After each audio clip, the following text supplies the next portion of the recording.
आवाज कुणाचा? शिवसेना.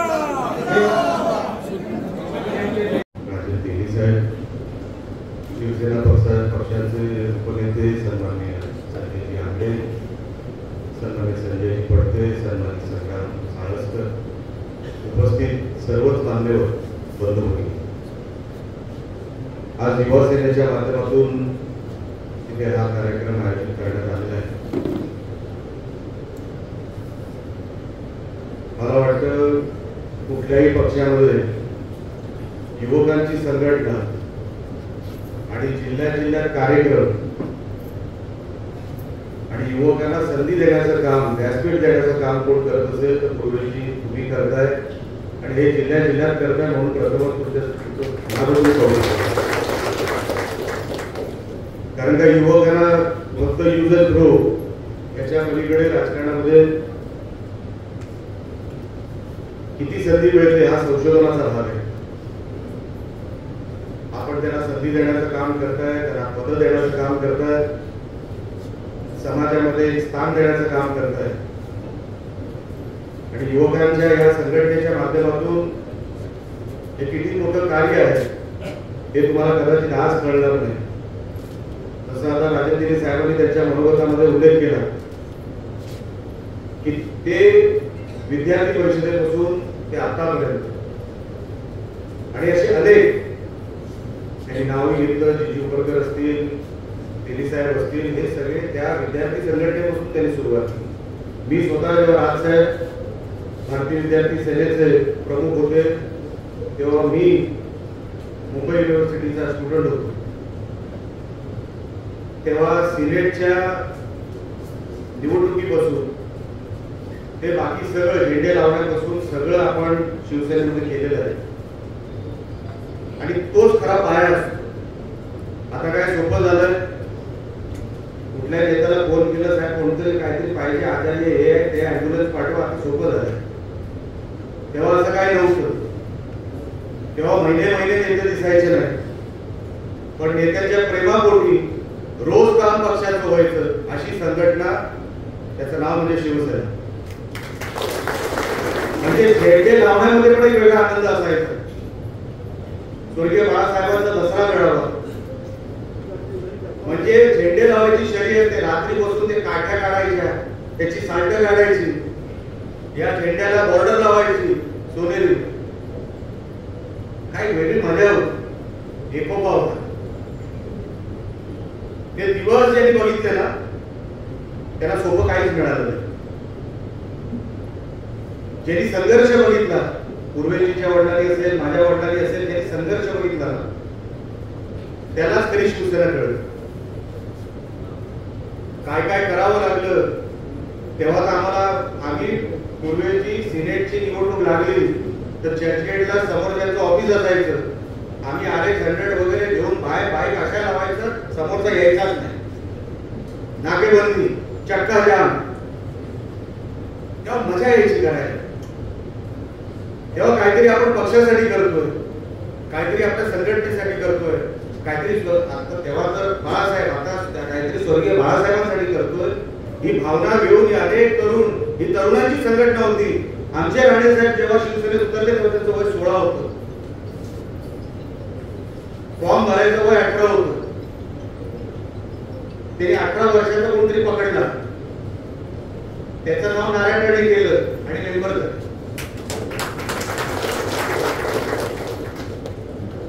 कारण का बाळासाहेबांचा धंदावाद होता तेव्हा मुंबईमध्ये.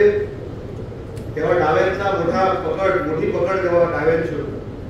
त्यामध्ये शिवसेना उभं करणं, त्यामध्ये या तरुणाला एकत्र करणं, समाजामध्ये जो तरुण फेकला गेलेला होता त्याला प्रवाहात आणणं आणि सगळ्यांच्या कपाळाला गुलाल लावणं हे जर कोणी केलं असेल तर स्वर्गीय बाळासाहेब ठाकरेंनी केलं. एवढं सोपं नव्हतं. ही संघटना अशीच नाही उभी राहिली. अनेक लोकांचे त्याग आहे, रक्त सांडलेलं आहे, घाम सांडलेला आहे, अशी ही संघटना उभी राहिली. कालांतराने कोणतरी नगरसेवक झाला, कोणतरी आमदार झाला, कोण खासदार झाले, कोण मंत्री झाले, पण शिवसैनिकांची भाषा बघा. बाळासाहेब त्यांनी उदाहरण सांगायचे ते मी आता सांगू शकत नाही की शिवसैनिक अर्धा ओळखायचा असेल तर त्याच्या भाषेवरून, रस्त्यावर कुठे जरी काही दुखापत झाली पहिला धावणारा म्हणजे शिवसैनिक, ऍम्ब्युलन्स बोलवणारा पहिला शिवसैनिक, मदतीला धावणारा पहिला शिवसैनिक, अशी संघटना बाळासाहेब तेव्हा उभी केली. तेव्हा हे सगळे साधारण दिसणारे तरुण, तुमच्या आमच्यासारखे तरुण, कोण मंत्री झाले, कोण राज्याचे मुख्यमंत्री साहेब तर राज्याचे मुख्यमंत्री झाले. ते नेहमी एक किस्सा सांगतात की मुख्यमंत्री कसा झालो आणि मला फक्त मुख्यमंत्री बाळासाहेब ठाकरेच कसे करू शकले. ते नेहमी एक किस्सा सांगतात की मनोज जोशी सर हे उतरणार होते काही कारणांमुळे आणि नंतर पुढचा मुख्यमंत्री कोण म्हणून प्रबोध नवलकर साहेब होते, सुधीर जोशी साहेब होते, बाळासाहेब आले.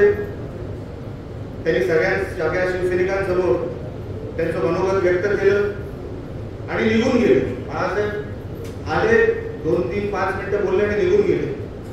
नंतर बाळासाहेब जेव्हा घरी पोहोचले तेव्हा मला वाटतं सुधीर जोशी सरांनी किंवा मला वाटतं प्रबोध नवलकर साहेबांनी त्यांना फोन केलं, साहेब तुम्ही सांगितलं मुख्यमंत्री बदलायचं आहे पण करायचं कोण हेच नाही सांगितलं. हो नारायण हो, हे फक्त शिवसेनेत होऊ शकतं, हे फक्त शिवसेनेत होतं. हा जो जिव्हाळा आहे ना आणि उत्स्फूर्त नारायण राणेंना करून टाका हे जे सांगण्याची पद्धत हे फक्त शिवसेनेमध्ये, काँग्रेसमध्ये नगरसेवक म्हातारा होतो, त्याची मुलं मोठी होतात, ते बाप होतात, तोपर्यंत तो विचार जिल्हा प्रमुख पर्यंत घडत होता. बाकीच्या पक्षांचं बोलणार नाही कारण आपण अलायन्स मध्ये आहे ना. कार्यक्रम जरी ते तुम्ही कशाला सांगायला पाहिजे मला माहिती आहे, पण शिवसेनेसारखी संघटना मी पूर्वीची नेहमी म्हणतो की 1990 मध्ये राणे साहेबांना धनुष्यबाण या चिन्हावर ते पहिल्यांदा या मतदारसंघामध्ये आमदार झाले. कणकवली मतदारसंघ होता तेव्हा आणि माझ्या आयुष्याच्या दुसऱ्या इनिंग मध्ये मला धनुष्यबाणच मिळाला आणि आमदार झाले. एक एवढं मोठं भाग्य हे मला मिळालं हे शब्दामध्ये सांगू शकत नाही. आणि म्हणून संघटना वाढवत असताना संग्राम साळसकर असतील, आमचा वालावलकर सागर आणि आमची सगळी टीम, स्वरूपची आणि सगळी टीम, आमचं साई आणि सगळे संघटना बांधताना संघटनेसाठी वेडा कोण आहे त्याला शोधा. जो काम शोधायला आलाय ना त्याला शोधू नका. तो उद्योजक बनायला आलाय तुझं नाही म्हणत आहे होतात ना. उद्योजक झाला तर चांगलीच गोष्ट आहे, पण जर तो उद्योगी असेल तर त्याला आत्ताच शोधा.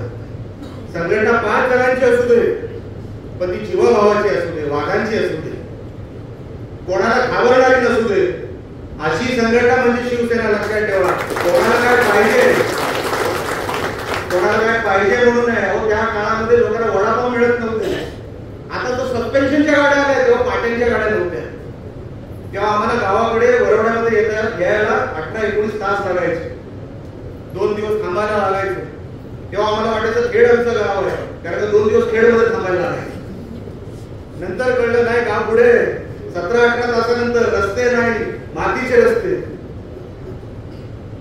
अशी शिवसेना 1990 मध्ये जे आमदार इकडे निवडून गेले ना ते तसे निवडून गेले, त्यांच्याकडे काही नव्हतं.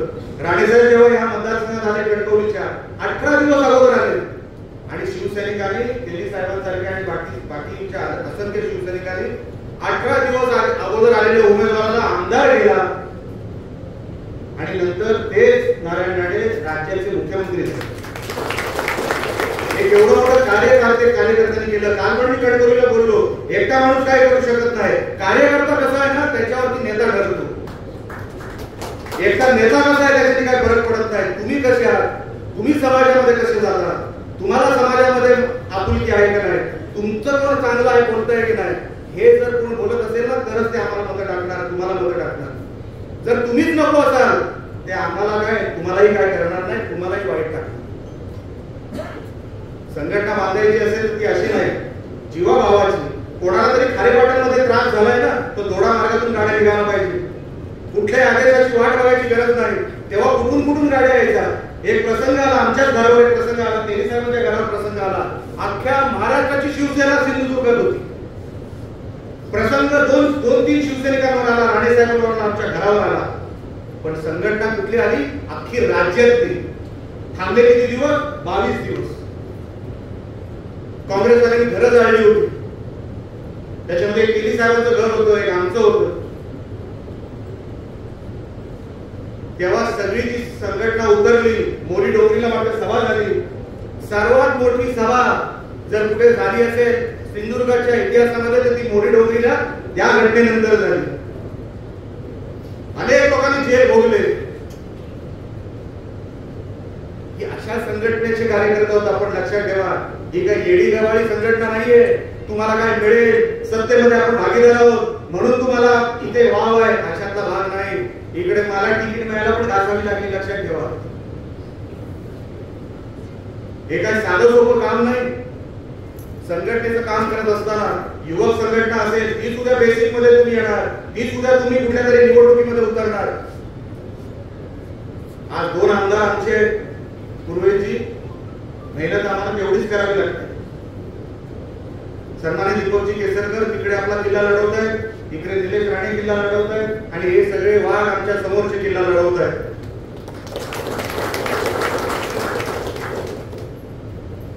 आम्ही शिंदे साहेबांना शब्द दिलाय, संघटना जीवाच्या पलीकडे जपणार, जीवाच्या पलीकडे आणि वाढवणार अशी की समोर कोणी बघणार नाही. शिवसेनाच आली पाहिजे, शिवसेनाच वाढवली पाहिजे अशी संघटना आपल्याला वाढवायची.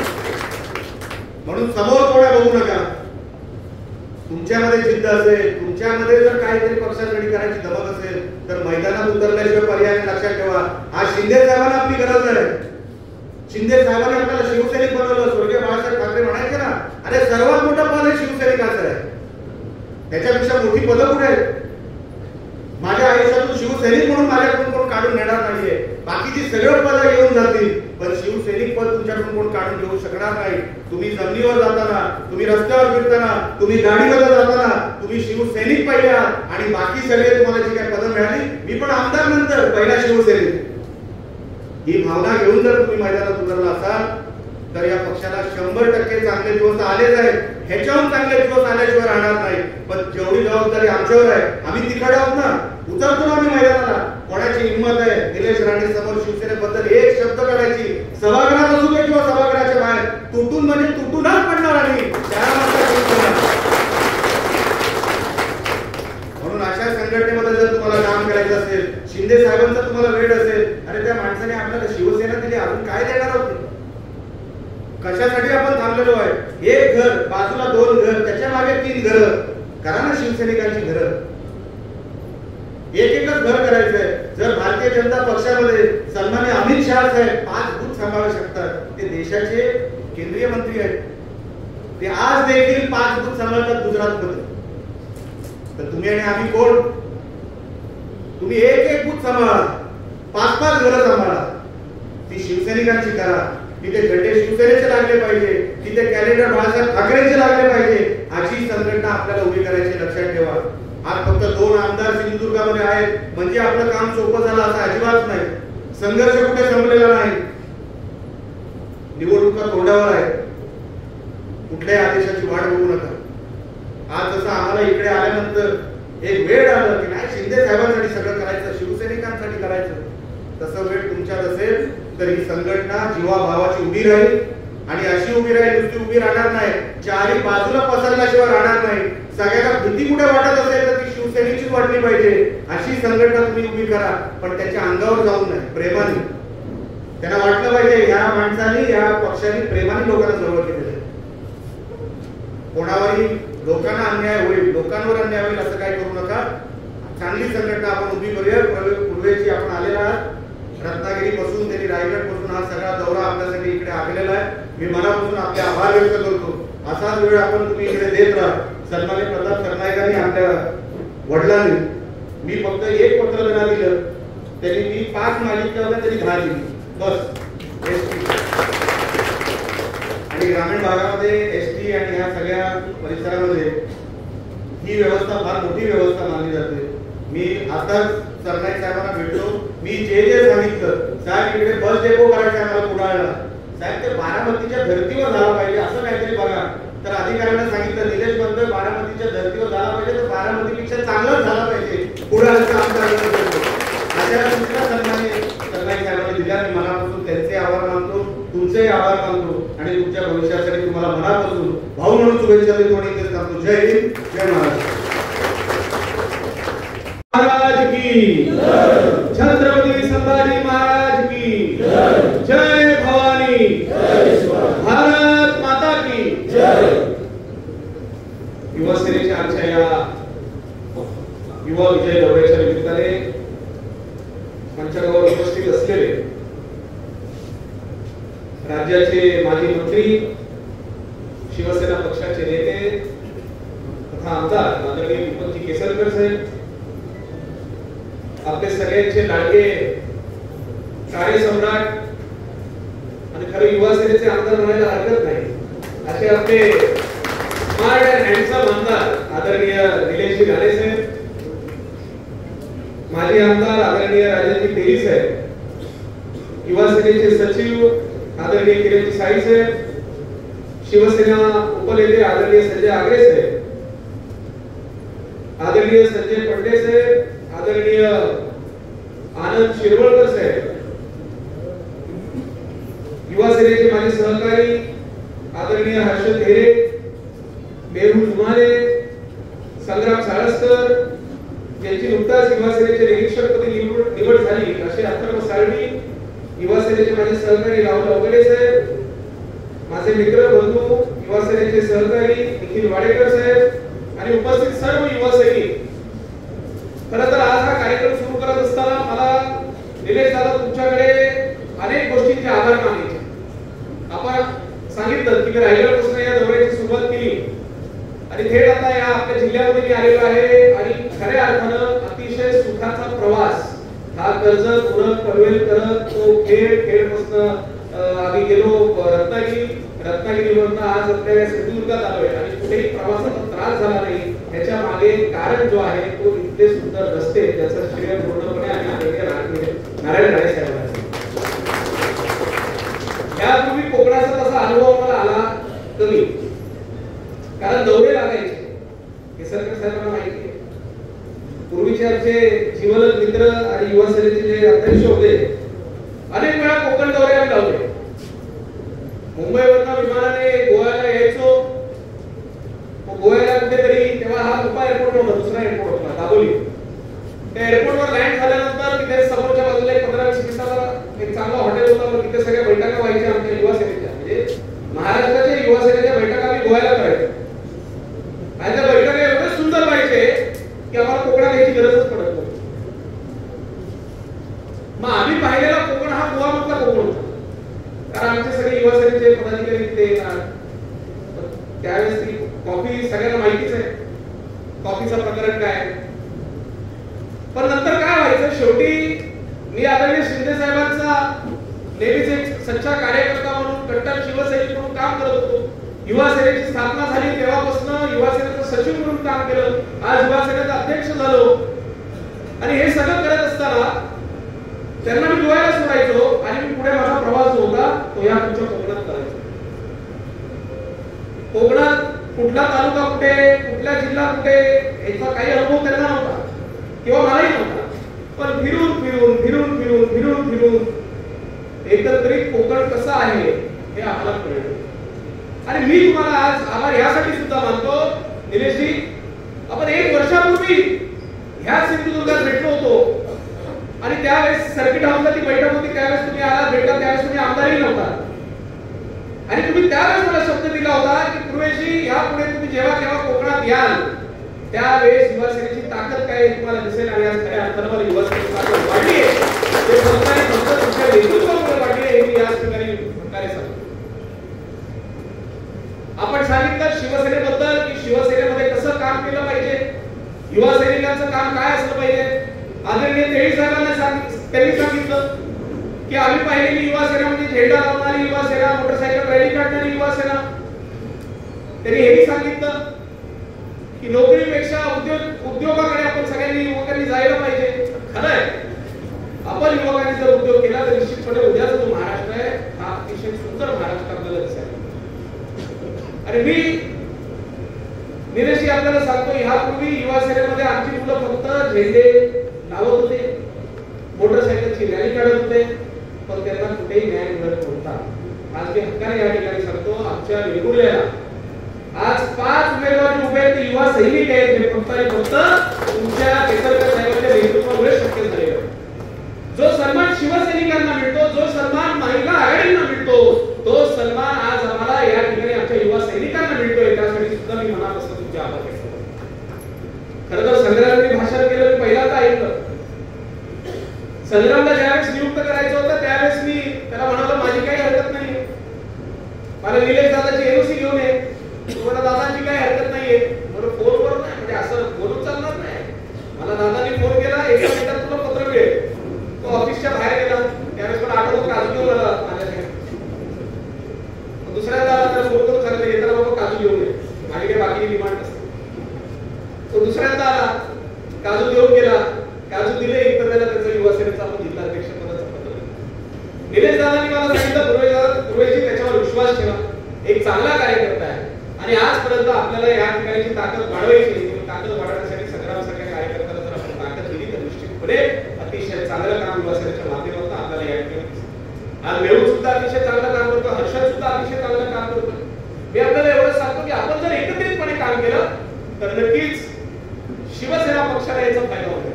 खरं तर निलेश दादांनी एकदाच इथं जे वैभवशाली व्यक्तिमत्व होतं त्यांचं बॅकअप करून टाकलेलं, त्यासाठी मनापासून आभार. कारण त्यांनी ज्यावेळेस आम्ही या ठिकाणी युवा सेना बांधण्यासाठी यायचो नाही ते सर्व ओके, काय टेन्शन नाही, तुम्ही ते एवढं असं नाही तसं नाही, आणि कधीच आम्हाला हे काम करून दिलं नाही. पण आज तुम्ही आम्हाला हक्काने या ठिकाणी आदर आहे, आज या ठिकाणी आम्हाला तुम्ही संधी देता, त्याबद्दल सुद्धा निलेशजी तुमचं मनापासून आभार. खरं तर दीपक केसरकर साहेबांबद्दल काय सांगू, आज केसरकर साहेबांनी जितकं युवा सैनिकांना सांभाळले तितकं मला तरी वाटत नाही पूर्वी कुठल्या मंत्रीने सांभाळलं होतं. कारण साहेब आमचं आवडतं खाते तुमच्याकडे होतं आणि मी केसरकर साहेबांना वारंवार त्रास द्यायचो, साहेब हे विषय विद्यार्थ्यांचे हे प्रश्न, विद्यार्थ्यांचे ते प्रश्न, आणि केसरकर साहेब अतिशय त्यांच्या काम निवडमध्ये पूर्वेश तुम्ही बेफिकर राहा, तुमचे जे काही विषय आहेत त्या निश्चितपणे सोडून देऊ असे केसरकर साहेबांनी आजपर्यंत आम्हाला सगळ्यांना युवा सैनिकांना मार्गदर्शन केलेले होते. एक प्रसंग सांगतो, माझे सासरे आणि आदरणीय केसरकर साहेब हे एकत्र गृहराज्यमंत्री होते. त्यांच्याकडे शहरी भाग होता, साहेबांकडे ग्रामीण भाग होता. आणि आपल्याला वाटतं आता सासरे नवीन लग्न झालं होतं, एक विषय होता पोलीस स्टेशनचा, आणि सासऱ्याला सांगितलं असा असा विषय आहे. माझे सासरे जरा स्ट्रिक्ट, आपले अलायन्स पार्टनर थोडं स्ट्रिक्ट आहेत, ते स्वभाव खूप सरळ साधे व्यक्ती आहेत. तर त्यांनी सांगितलं पूर्वेशी हे जे काम आहे हे केसरकर साहेबांचं. मी केसरकर साहेबांकडे गेलो आणि ते काम त्यांनी मला एका मिनिटात करून दिलं होतं. हे काम होतं आपल्या युवा सैनिकांचं. पण त्यावेळेस मी म्हणालो की ह्या व्यक्तीने कुठलाही विचार न करता आपले भविष्याचे जे शिवसैनिक आहेत त्या शिवसैनिकांचं काम करून केसरकर साहेबांनी त्यावेळेस मदत केली आणि तो प्रसंग आजही विसरू शकत. माझं मुंबईमध्ये मी प्रो गोविंदा करतो निलेशजी, हे दहीहंडीला इंटरनॅशनल फोर्म आपण दिलेलं आहे. हे दहीहंडी आपण बघता मुंबई ठाण्यामध्ये दहीहंडी आयोजित करतो, त्या दहीहंडीला आम्ही एका इंटरनॅशनल प्लॅटफॉर्मवर नेलेला आहे, इंडोर स्टेडियम मध्ये करतो. म्हणजे आज त्या दहीहंडीमध्ये पूर्वी लाखोचे बक्षीस असेल, पण आता ते करोडोचे बक्षीस झाले. आणि त्या पहिल्या प्रो गोविंदाला मला 2 कोटी रुपयाची मदत ही आदरणीय केसरकर साहेबांनी केली होती. त्यामुळे आज ते शांत आहेत सगळे, पण केसरकर साहेब ज्यावेळेस मदत करतात तर ते पूर्ण उतरून आपल्याला मदत करतात आणि युवकांवर विशेष त्यांचं प्रेम. आणि मी आपल्याला जसं सांगितलं की आता निलेश दादा आपले एकदम युवा आमदार आहेत, तर आता निलेश दादांना आपल्याला सगळ्यांना साथ द्यायची, आपण सगळे साथ देतच आहात. पण निलेश दादांची जर ताकद वाढली तर निश्चितपणे शिवसेना, युवा सेना, महिला आघाडी या सगळ्यांची ताकद वाढेल. आणि मी त्यांची कामाची स्टाईल पाहिली आणि आम्ही आधीपासून पाहतोय. कारण मी एक किस्सा परत सांगतो. एकदा असं झालेलं की आम्ही सावंतवाडीला एक अगदी सभा होती आणि आमचे मित्रांनी आम्ही एकाच गाडीत होतो आणि सहज मी विषय काढला. आता आदरणीय नारायण राणे साहेब आणि आदरणीय प्रताप सरनाईक साहेबांचे खूप जिव्हाळ्याचे संबंध ते तेव्हाही होते आणि आताही आहे. आणि सहज आणि मी जरा क्लिअर बोलणारा व्यक्ती आहे. मी जे काय असतं मी एकदम क्लिअर बोलतो, कारण आपल्या मनात काही खोट नाही. आणि मला काही चापलुसी करायला कधी आवडलेलं नाही. आपल्या वडिलांनी आपल्याला कधी शिकवलं. सावंतवाडीचा दादा किस्सा आहे. दुपारची वेळ होती, काही 4-4:30 ला सभा होती आणि सहज गोव्यामध्ये येत असताना मी म्हणालो की ते एअरपोर्टचं काहीतरी ते आपल्या इथे गेला होतो वगैरे सगळं झालं. मग तेरी साहेबांनी सी वर्ल्डचा विषय काढला. मग सहज बोलता बोलता त्याने विषय काढला की तू इथे स्कुबा केलेस का, तुला ते इंटरनॅशनल डेस्टिनेशन होतं. तर मी असंच म्हणाल बोला तिथे कशाला आपण जायचं, आपल्या कोकणात जाऊन स्कुबा डायव्हिंग आणि हे स्नॉर्कलिंग वगैरे केलं पाहिजे, एवढं सुंदर आपलं कोकण आहे. आणि बोलता बोलता मी बोललो की काही असू दे, आपले लोक विरोध करतात, राणे साहेबांनी या ठिकाणी विकास केलेला आहे हे त्यावेळेस सांगितलं होतं. आणि त्यावेळेस जे सांगितलं त्यानंतर पूर्वेश सरनाईकांचा पत्ता कट व्हायला सुरुवात झाली. ते म्हणतो बरं झालं त्यावेळेस मी राणे साहेबांचं नाव घेतलं, आज माझ्या युवासेनेचा अध्यक्ष झालो असतो. शिंदे साहेबांबरोबर सुद्धा तसंच काहीतरी झालं. आदरणीय नारायण राणे साहेब इतकं चांगलं काम करत होते, शिवसेना वाढवत होते. बाळासाहेबांचा सगळ्यात विश्वास जर कोणाला होता तो आदरणीय नारायण राणे साहेबांवर होता आणि तो विश्वास होता म्हणून नारायण राणे साहेबांना संपवायचं. मग शिंदे साहेबांनी शिवसेना वाढवली, शिवसेना सगळीकडे पोहोचवली. तन मन धन घेऊन शिवसेना वाढवण्यासाठी शिंदे साहेबांनी आता प्रयत्न केले. शिंदे साहेबांना सुद्धा संपूर्ण आम्ही तर ठीक आहे, आम्ही तर साधे कार्यकर्ते आहोत. पण जो शिवसेना त्यावेळेस जो तिथे चांगलं काम करणार त्याला संपूर्ण टाका ही त्यावेळेसची भूमिका होती. पण आदरणीय एकनाथ शिंदे साहेब हे स्वतः एक कार्यकर्ते आहेत, म्हणून तुमच्यासारख्या कार्यकर्त्याला पुढे नेण्यासाठी आमच्यासारख्या लोकांना देखील पुढे नेण्यासाठी. आणि म्हणून मी तुम्हाला सांगतो हक्काने युवासेना वाढवण्यासाठी तुम्ही कामाला लागा, काम करा. मी सगळीकडे सांगतो, मला अनेक ठिकाणी आजचे पक्षाचे काही नेते लोकांनी फोन करून सांगतात, अरे पूर्वेशी तुम्ही सगळीकडे जाता आणि सांगता की युवासेनेचा सुद्धा कोटाचा विचार करा. तर मी त्यांना सांगतो युवा सैनिकांचा 100% विचार करणारच आहे. तुम्ही मला सांगता युवा सैनिकांना आता लोक कुठल्या वेळेस संधी देऊ. मी सांगतो लोकसभेची निवडणूक झाली त्यावेळेस तुमची धावपळ करणारा युवा सैनिक होता, विधानसभेची निवडणूक झाली त्यावेळेस तुमची धावपळ करण्यासाठी युवा सैनिक होता. आता स्थानिक स्वराज्य संस्थेच्या निवडणुकीमध्ये तरी आमच्या युवा सैनिकांना संधी द्या.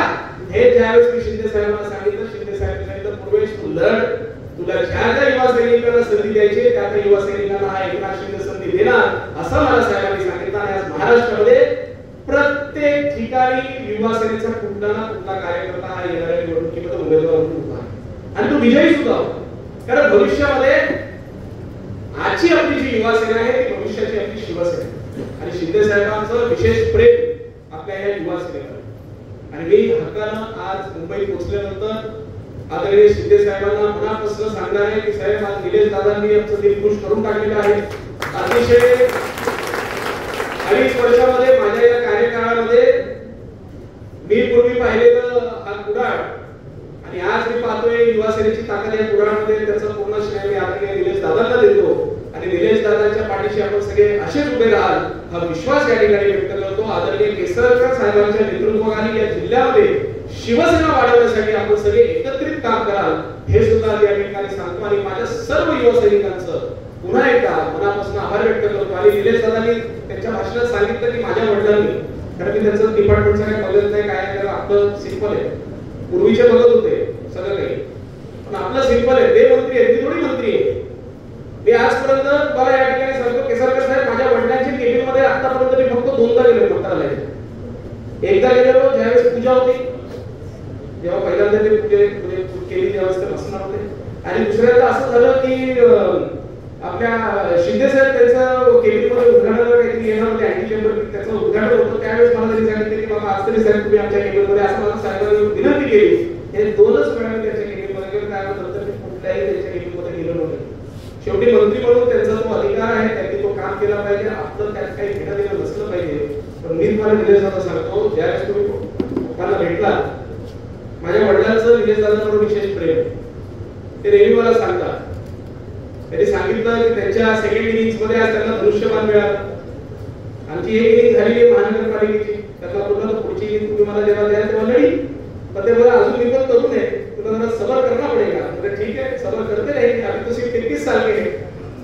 पण त्यांनी मला विशेष सांगितलं की निलेशला बघ की 10 वर्ष त्याला संधी मिळाली नाही, पण त्यांनी हार मानली नाही आणि एका वाघासारखा आता संधी मिळाल्यानंतर वाघासारखा सुटलेला आहे. अशा गोष्टी आपल्याला एकमेकांना शिकलं पाहिजे.